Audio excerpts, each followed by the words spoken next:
All right, hello again, algebra 2 people. So today is the next step of algebra absolute value functions and things. And we're going to talk about how to solve an absolute value inequality. We did absolute value equations last week. And now we're going to have, what if it's absolute value of less than or greater than something, kind of go from there. A lot of it is very similar, but now instead of like actual solutions, now we're going to have intervals of going, less than or greater than, something like that. So let's start off with an easy case. So we already know that from last week in an equation, if you have absolute value of x equals like 5, for example, we know that means that x could be either 5 or negative 5 because it's that distance, right? But now, what if we say that the absolute value of x can be less than 5? What does that mean? What would that look like on a number line, for example?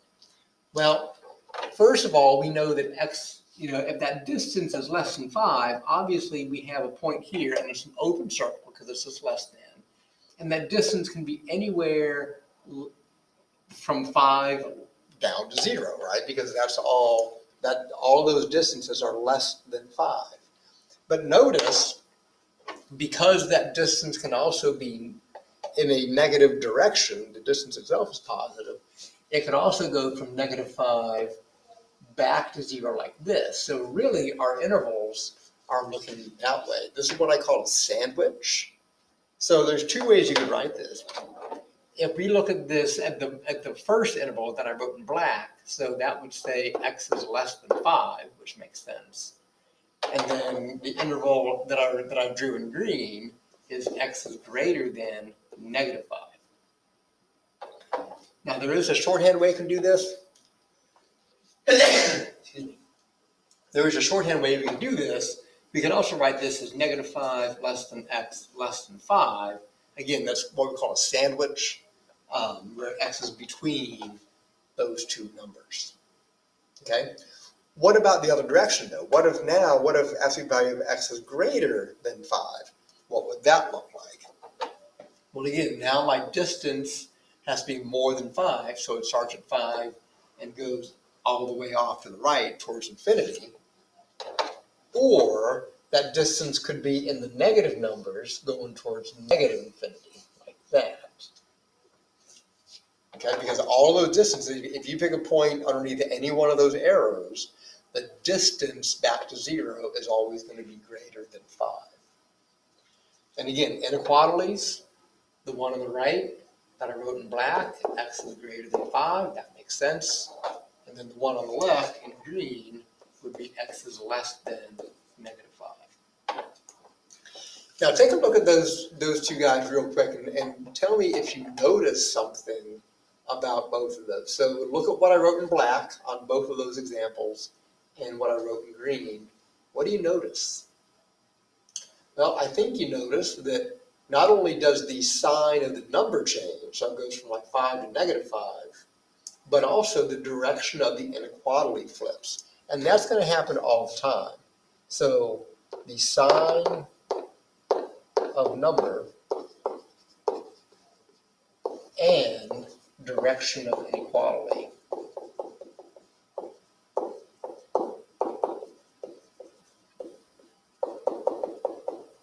changes. Okay, so that's going to kind of lead us into how we solve these things and how we find our solution sets. So let's apply that same concept. Now there's three things that I'm going to say from what we did last week on solving equations that still apply. Okay, thing number one, we do still have to isolate the absolute value thing first. So if it's already isolated, great. If it's not by itself, then we have to do some algebra to get that thing by itself. Secondly, if you remember last week, if an absolute value, once we isolated it, if it was equal to a negative number, that meant there were no solutions. It's still the same case there. It doesn't matter if it's less than or greater than. If you isolate and it's equal to a negative value, then it's still going to be no solutions. It doesn't matter if it's an inequality. Okay? And then the third thing you got to remember, and this isn't really algebra, this goes back to your middle school days. Anytime you're multiplying or dividing by a negative number, the direction of the inequality is going to switch. Okay, so don't forget that either. So let's go and work through a couple of examples. I'll do the first couple of them with you, and then I'll let you pause the video and do the last ones, and then we'll kind of zip through those answers. So example one, notice the absolute value is already by itself, so I don't need to do anything else.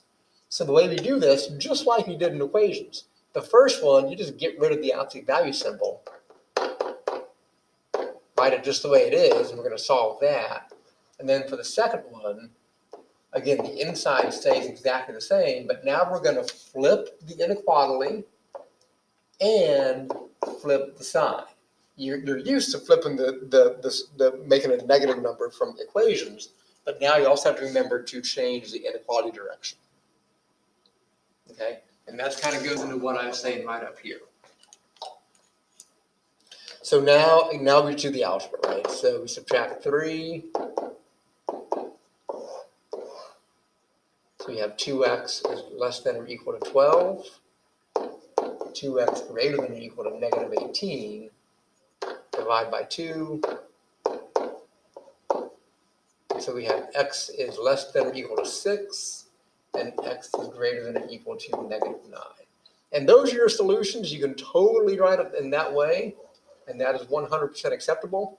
In this case, and by the way, I do want you guys to do just a rough sketch of what the graph and the number line would look like. So I'm going to put the negative 9 here. I'm going to put the 6 over here. Doesn't really matter. Notice they're both going to be closed circles in this case. So there's a line underneath there. Greater than negative 9, less than 6. So this is our sandwich case. Okay. So you could write your answer, again, you don't have to, but you could write your answer in this case like this. And that means the same thing. Okay. Second example works the same way. It's already isolated, and there's a positive number, so I know I'm going to have my two solutions. So we've got 1 minus 3x greater than 7, and then 1 minus 3x less than negative 7. Remember, we're changing both the inequality and the sign. We'll subtract 1. Negative 3x greater than 6. Negative 3x less than negative 8. Divided by negative 3.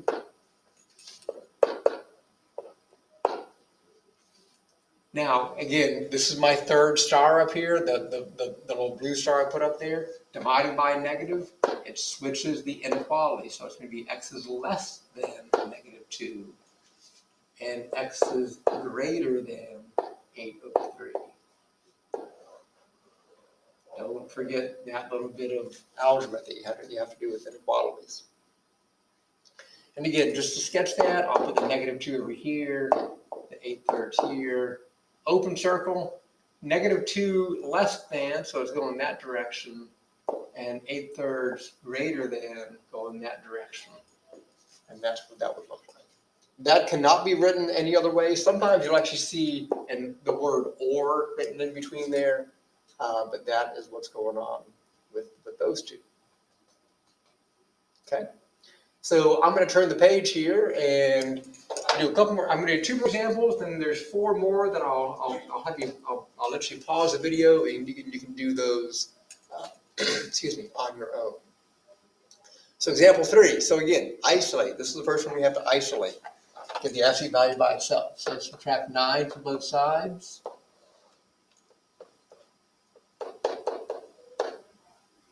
Greater than or equal to negative 4. And then divide by 4. Greater than or equal to negative 1. And remember, just like equations, if you get the absolute value by itself and there's a negative over there, that is automatically no solutions.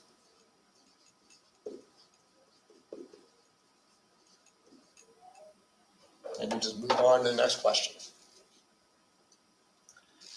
Next one, gotta isolate, so subtract 2.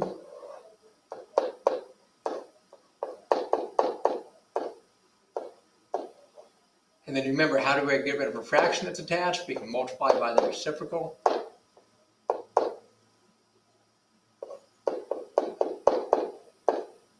That's 24. And it's equal to a positive, so I got my 2 solutions.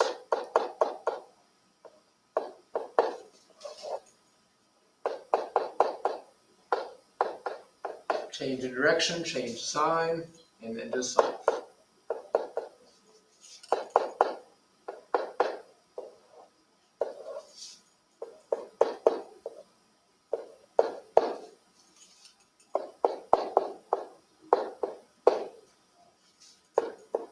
Divide by 4.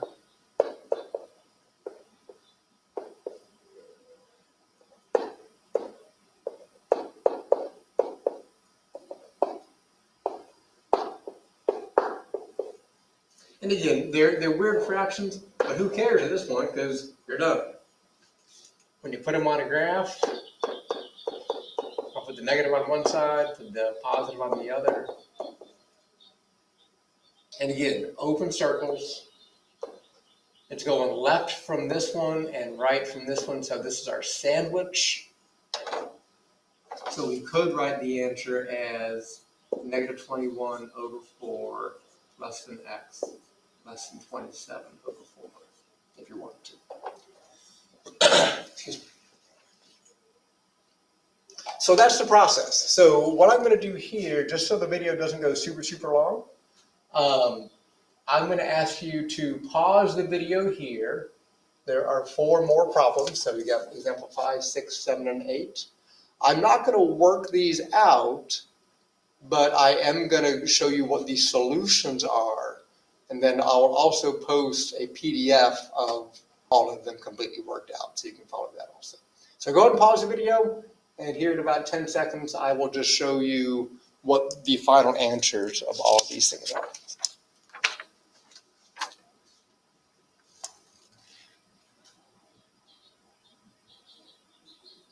Okay, so hopefully you have your answers, and here they are. So for number 5, your solution is, one solution is x is less than 1/2, and the other one is x is less than or equal to, I should say, or greater than or equal to 9 over 2.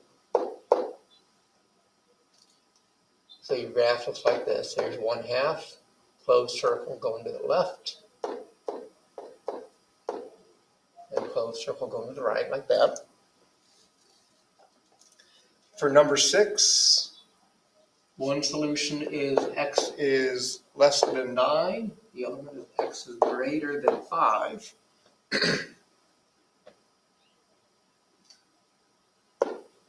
So we got 5 there, we got 9 there, open circles, and they are both going together. So greater than 5, less than 9, so like that. So this one is another sandwich that you could write as 5 less than x less than 9. If you want to write it like that. Number 7, you get a couple fractions. The solution is x is less than 4/5, and x is greater than negative 4/5.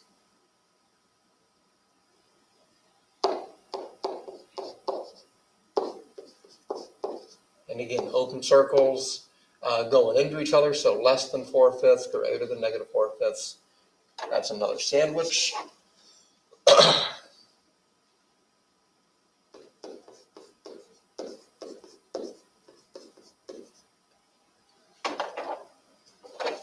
And then number 8, this one is a no solutions case. I'll go ahead and work this one out just because it won't take very long. So if you subtract 1 2 from both sides,